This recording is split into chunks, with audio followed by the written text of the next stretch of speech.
News చూస్తున్నాం. ప్రజాభవన్లో నేడు PCC కార్యవర్గ సమావేశం అవుతున్నారు.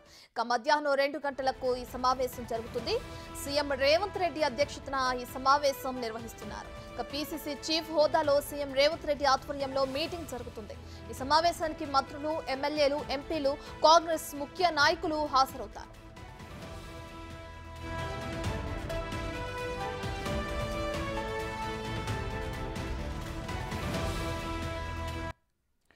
సమావేశంలో రాష్ట్రంలో కాంగ్రెస్ అమలు చేస్తున్న పథకాలు ప్రతి గడపకు చేరుతున్నాయనే విషయాన్ని ప్రజల్లోకి తీసుకెళ్లాలని తెలుపనున్నారు. 2 లక్షల రుణమాఫీ ప్రజల్లోకి క్షేత్ర స్థాయిలో తీసుకెళ్లాలని క్యాడర్ కు రేవంత్ మార్గదర్శకాలు తెలుపనున్నారు.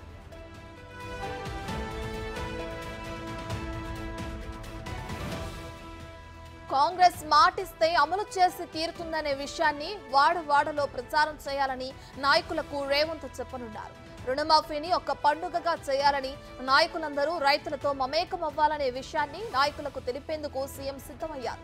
రైతులతో కలిసి సహపంక్తి భోజనాలు చేసేలా ఏర్పాట్లు చేసుకోవాలని నాయకులకు చెప్పనున్నారు. విద్యుత్ కమిషన్ అంశంపై సుప్రీంకోర్టు ఇచ్చిన తీర్పుపై కూడా నాయకులకు అవగాహన కలిగి ఉండాలనే సూచనలు చేయనున్నారు.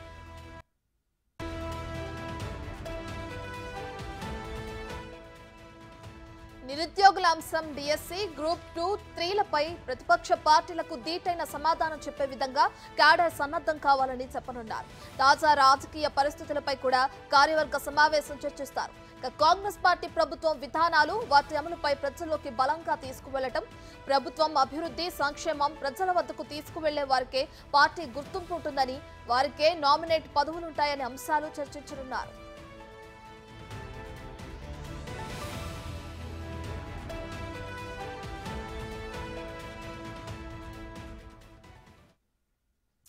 ఇదే అంశానికి సంబంధించి మరింత సమాచారాన్ని మా డిప్యూటీ బ్యూరో చీఫ్ సాదిక్ అందిస్తారు.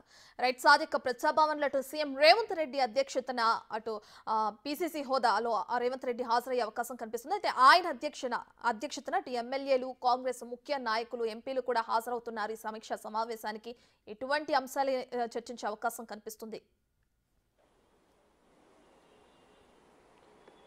రత్న, మధ్యాహ్నం 2 గంటలకు ప్రజాభవన్లో కాంగ్రెస్ పార్టీ ఎమ్మెల్యేలు, ఎమ్మెల్సీలు, ఇతర సంబంధించిన క్యాడర్తో ముఖ్యమంత్రి పీసీసీ చీఫ్ రేవంత్ రెడ్డి ఒక ఓరియంటేషన్ క్లాసు ఇవ్వబోతున్నారు. ఇందులో ప్రధానంగా కాంగ్రెస్ ప్రభుత్వం తీసుకున్నటువంటి నిర్ణయాలన్నీ కూడా పార్టీ పరంగా ప్రజల్లోకి క్షేత్రస్థాయిలో తీసుకువెళ్లాల్సిన అవసరం కూడా పార్టీ క్యాడర్కు ఉంది. ఇచ్చిన మాట ప్రకారం కాంగ్రెస్ పార్టీ అమలు పరుస్తున్నటువంటి రైతు రుణమాఫీ కానీ, లేకపోతే 6 గ్యారంటీ స్కీమ్స్ ప్రజల్లోకి మరింత విస్తృతంగా తీసుకువెళ్లే లక్ష్యంగా ఏ విధంగా మనం ముందుకు వెళ్లాలనిపైన కూడా క్యాడర్కి అయితే మార్గదర్శకాలు ఇవ్వబోతున్నారు ముఖ్యమంత్రి పీసీసీ చీఫ్ రేవంత్ రెడ్డి. ప్రధానంగా చూసినట్టయితే మనకు 2 లక్షల రుణమాఫీ సంబంధించిన అంశాలని రేపటి నుండి ప్రారంభం అవుతున్న నేపథ్యంలో రేపు ఏం చేయాలి, అటు ఎమ్మెల్యేలు, ఎమ్మెల్సీలు, మిగతా సంబంధించిన క్యాడర్ అంతా కూడా రైతు వేదికల ద్వారా రైతులతో వాళ్ళకు పండుగ వాతావరణం పండుగలు చేసుకునే విధంగా కార్యక్రమాలు చేయాలని కూడా ఉధృతంగా క్షేత్రస్థాయిలో రైతులకు కాంగ్రెస్ ప్రభుత్వం ఏర్పడిన తర్వాత 2 లక్షల రుణమాఫీ ఇచ్చేందుకు ప్రభుత్వం ఏం చేస్తుందన్న పైన కూడా ఉండాలి. కాంగ్రెస్ ప్రభుత్వం గతంలో ఇచ్చిన హామీలన్నింటినీ కూడా నెరవేర్చేందుకు ఉంటుంది. ఏదైనా కాంగ్రెస్ పార్టీ హామీ ఇస్తే అది హామీ నెరవేరుస్తుందన్న విషయాన్ని కూడా ప్రజల్లోకి విస్తృతంగా తీసుకెళ్లాలి, క్షేత్రస్థాయిలో తీసుకెళ్లాలి. ఇది ఇప్పుడు అటు ఇంద్ర కాంచెల్లి మొదలు పెడితే ఇప్పటి వరకు జరుగుతున్నటువంటి అనేక కార్యక్రమాలను కూడా ఇప్పటి వరకు కాంగ్రెస్ ముద్ర ఉంది. అది మరోసారి కూడా నిరూపితం కావాలి. ఎందుకంటే 1 లక్ష రుణమాఫీ చేసేందుకు గత ప్రభుత్వాలు అష్ట కష్టాలు పడి 4 సార్లు కూడా ఇవి ఇచ్చిన పరిస్థితి కొనబడింది. కానీ 2 లక్షల రుణమాఫీ కేవలం 8 నెలల్లోనే మనం ప్రభుత్వం ఏర్పడిన తర్వాత ఇస్తా ఉన్నాం. 1 లక్ష రుణమాఫీ సంబంధించింది రేపు నుంచి ప్రారంభమవుతున్న నేపథ్యంలో దీన్ని ఒక పండుగ వాతావరణంలో క్షేత్రస్థాయిలో రైతులందరినీ తీసుకొచ్చేసి రైతులతో సహపంక్తి భోజనాలు, రైతు వేదికల దగ్గర ఒక పండుగ వాతావరణంలో అన్ని వాళ్ళను కలుపుకొని చేసే లక్ష్యంగా ఇంకా ఎట్లా ముందుకెళ్ళాలి, సంక్షేమ పథకాలు, అభివృద్ధి కార్యక్రమాలు ప్రజలకు విస్తృతంగా పార్టీని తీసుకెళ్లాలి. అటు ప్రభుత్వ సంక్షేమ పథకాలను ప్రచారం చేస్తూనే మరోవైపు పార్టీని కూడా మరింత బలోపేతం చేసే లక్ష్యంగా ఈ యొక్క ఓరియంటేషన్ కార్యక్రమం ఉండబోతుంది. కార్యవర్గ సమావేశం ప్రజాభవన్లో ఉండబోతుంది. ఈ కార్యక్రమం అందరూ రాబోతున్నారు.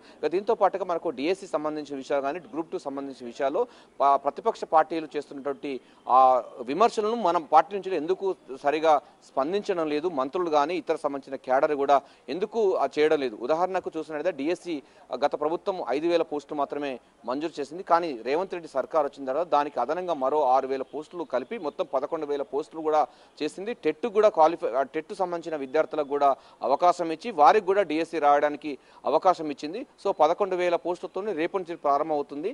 సో గత ప్రభుత్వం చేయని పనులు ప్రజాప్రభుత్వం ఎట్లా తీసుకొచ్చిన దానిపైన కూడా మనం ఎందుకు చేయలేకపోతున్నాం, ప్రతిపక్షాలు చేసిన విమర్శలను మనం ఎందుకు దాన్ని ప్రతిస్పందన చేయలేకపోతున్నాం. మరోవైపు 30,000 ఉద్యోగాలు కూడా రాష్ట్ర ప్రభుత్వం ఏర్పడిన తర్వాత ఇచ్చింది. సో దీన్ని ప్రజల్లోకి మరింత చేరువ తీసుకురావాలి. ఎందుకంటే 2 లక్షల ఉద్యోగాలను ఒక్క సంవత్సరంలోనే పూర్తి చేస్తామని మనం గతంలో మాటిచ్చాం. ఆ తరహా సంబంధించిన విధానాలు కూడా జరుగుతూ ఉన్నాయి. ఇప్పుడు 30,000 ఉద్యోగాలు కానీ, ఆ తర్వాత డిఎస్సి కానీ, పోలీస్ రిక్రూట్మెంట్ బోర్డు కానీ, అదేవిధంగా మిగతా సంబంధించినటువంటి వైద్య విధాన పరిషత్తులు కానీ, వైద్యలో ఉన్నటువంటి అవి కూడా పోస్టులు పెరుగుతూ ఉంది. సో ఇవన్నిటి కూడా తెలియాల్సిన అవసరం కూడా ప్రజలకు ఉంది. ప్రజలకు తెలవాలంటే క్యాడర్ను ఏం చేయాలి, క్యాడర్ పూర్తి స్థాయిలో ఆ కాంగ్రెస్ ప్రభుత్వం వచ్చినాక ఏం చేయబోతున్నా కూడా చేయాలనిపైన కూడా స్పష్టంగా ప్రజలకు తెలిపాలి. మరింత విస్తృతంగా ప్రభుత్వ కార్యక్రమాలను తీసుకెళ్లాలి. తద్వారా పార్టీని మరింత బలోపేతం చేయాలనేది ఒక లక్ష్యం. మరోవైపు విద్యుత్ కమిషన్ మీద ఎల్ నరసింహారెడ్డి కమిషన్ను రద్దు చేయాలి. అసలు కమిషనే రద్దని కూడా కేసీఆర్ హైకోర్టుకు అదేవిధంగా సుప్రీంకోర్టుకు వెళ్ళిన పరిస్థితి ఉంది. కానీ మాజీ మంత్రిగా ఉన్నటువంటి జగదీశ్వర్ రెడ్డి అసెంబ్లీలో ఈ అంశం పైన మీరు అవసరం అనుకుంటే విచారణ జరుపుకోవచ్చు అని కూడా సిట్టింగ్ జడ్జి చేత విచారణ జరిపించుకోవాలని కూడా ఆయనే చెప్పడం జరిగింది. ఈ అంశాన్ని మనం ఎందుకు ప్రజల్లోకి చెప్పలేకపోతున్నాం? వారు సుమోటగా అంటే వారు చెప్పిన విషయాన్ని మనం కమిషన్ వేసాం కదా, దాన్ని ప్రజల్లోకి ఎందుకు తీసుకెళ్లలేదు అన్న అంశం పైన కూడా ఇంకా బలంగా తీసుకెళ్లాలి. సుప్రీంకోర్టు తాజాగా ఇచ్చినటువంటి ఉత్తర్వులపైన కూడా మార్గదర్శకాలపైన తీసుకెళ్ళాలి. ఈ కమిషన్ అన్నది కొనసాగుతుంది. గత ప్రభుత్వాలు చేసినటువంటి విద్యుత్ కొనుగోలు ఒప్పందాలపైన జరిగినటువంటి అవకతవకలన్నిటిపైన కూడా విచారణ కొనసాగుతుంది. కాళేశ్వరం ప్రాజెక్టు మీద జరుగుతున్నట్టు విచారణ పినాకిని చంద్రఘోష్ కమిషన్ కూడా నడుస్తూ ఉంది. వీటన్నిటి కూడా గత ప్రభుత్వాలు చేసినటువంటి 7 లక్షల కోట్ల అప్పులకు ఊబిలోకి రాష్ట్ర ప్రభుత్వం తీసుకెళ్లారు. 10 సంవత్సరాల్లో 100 సంవత్సరాల విధ్వంసాన్ని సృష్టించిన విషయాన్ని ప్రజల్లోకి మరింత చేరువ తీసుకురావాలి. గత ప్రభుత్వంలో ఉద్యోగులకు 1వ తారీఖు జీతాలు ఇవ్వలేదు. కానీ తెలంగాణ రాష్ట్ర ప్రభుత్వంలో రేవంత్ రెడ్డి సర్కార్ వచ్చినాక 1వ తారీఖు రోజే ప్రభుత్వ ఉద్యోగులకు జీతాలు ఇస్తున్న పరిస్థితి కనబడుతుంది. రైతు రుణమాఫీ కోసం 35,000 కోట్ల రూపాయలు ఇస్తున్నాము. సో మనకు రేపు నుంచి కూడా ₹1,00,000 ఉన్న వాళ్లకు 1,00,000 రూపాయలు ఉన్న వాళ్ళకు రుణమాఫీ ఇస్తున్నాము. ఆగస్టు 15వ తారీఖు కంటే ముందుగానే మనం 2 లక్షల రుణమాఫీ ఇస్తున్నాము. ఇది పూర్తి స్థాయిలో ప్రజలకు తీసుకువెళ్లాలంటే మనం ఏం చేయాలి అని కూడా కార్యకర్తలకు నాయకులకు ఎంపీలకు మంత్రులకు అందరూ కూడా ముఖ్యమంత్రి రేవంత్ రెడ్డి దిశ నిర్దేశించబోతున్నారు.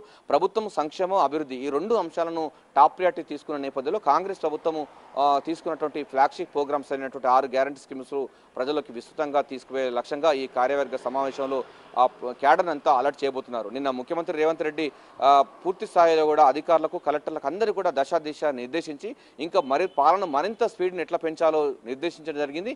ఈ రోజు కార్యకర్తల నాయకులందరినీ కూడా సంక్షేమ పథకాలు క్యాడర్ వరకు కూడా పార్టీని మరింత బలోపేతం చేసుకునే విధంగా ఎట్లా ముందుకు వెళ్ళాలన్న క్యాడర్కు ఒకవైపు ప్రభుత్వం మరోవైపు పార్టీ 2 కూడా సమపాలనలో కూడా ప్రజలకు విస్తృతంగా తీసుకువెళ్లాలన్న లక్ష్యంగా ఈరోజు కార్యవర్గ సమావేశాన్ని ఏర్పాటు చేయడం జరిగింది. సో మధ్యాహ్నం జరగబోయేటువంటి కార్యక్రమంలో కార్యవర్గ సమావేశంలో డిప్యూటీ సీఎం బట్టి విక్రమార్క, మంత్రులు, ఎంపీలు, ఎమ్మెల్సీలు, కార్పొరేషన్ చైర్మన్లతో పాటుగా జనరల్ సెక్రటరీస్ కూడా హాజరవుతున్నటువంటి కార్యక్రమాన్ని పార్టీ చాలా ప్రతిష్టాత్మకంగా తీసుకుంది. ప్రభుత్వం తీసుకున్నటువంటి అనేక అంశాల్లో కూడా ఫుల్ఫిడ్జ్గా పనిచేసేటువంటి కార్యకర్తలందరికీ కూడా నామినేట్ పదవులు వస్తాయనే విషయాన్ని కూడా చెప్పబోతున్నారు. సో మరికొన్ని నామినేట్ పదవులు కూడా రాబోతున్నాయి. కష్టపడి పార్టీ కోసం అహర్నిశలు పనిచేసిన వారికి పదవులు వస్తున్న విషయాన్ని కూడా సంకేతాలు ఇవ్వబోతున్నారు ముఖ్యమంత్రి రేవంత్ రెడ్డి. ఏదైనప్పటికీ ప్రభుత్వం తీసుకున్నటువంటి విప్లవాత్మక మార్పులను ప్రజల్లోకి మరింత చేరువ తీసుకువెళ్ళాలి. తద్వారా అటు సంక్షేమ పథకాలు ప్రజల్లోకి వెళ్తాయి, అదేవిధంగా పార్టీ కూడా మరింత స్ట్రెంథన్ అయ్యే అవకాశం ఉన్న నేపథ్యంలో ఈ యొక్క కార్యవర్గ సమావేశం పైన సర్వత్రా ఆసక్తి నెలకొంది. గాంధీభవన్ వర్గాలు మాత్రం చాలా సంతోషం వ్యక్తం చేస్తున్నాయి. 2 లక్షల రుణమాఫీ అన్నది కాంగ్రెస్ ప్రభుత్వం ఇచ్చిన హామీ మేరకు ఆగస్టు 15 కంటే ముందుగానే ఈ కార్యక్రమం ఉన్న నేపథ్యంలో రేపు జరగబోయేటువంటి క్యాడర్ అంటే రైతు వేదికల దగ్గర పండుగ వాతావరణం, రైతులతో సహపంక్తి భోజనాల ఏర్పాటు కోసం పార్టీ తరఫున పూర్తి స్థాయిలో రంగం సిద్ధం చేస్తున్నారు. Ratna, over to you. Right, thank you Sadiq.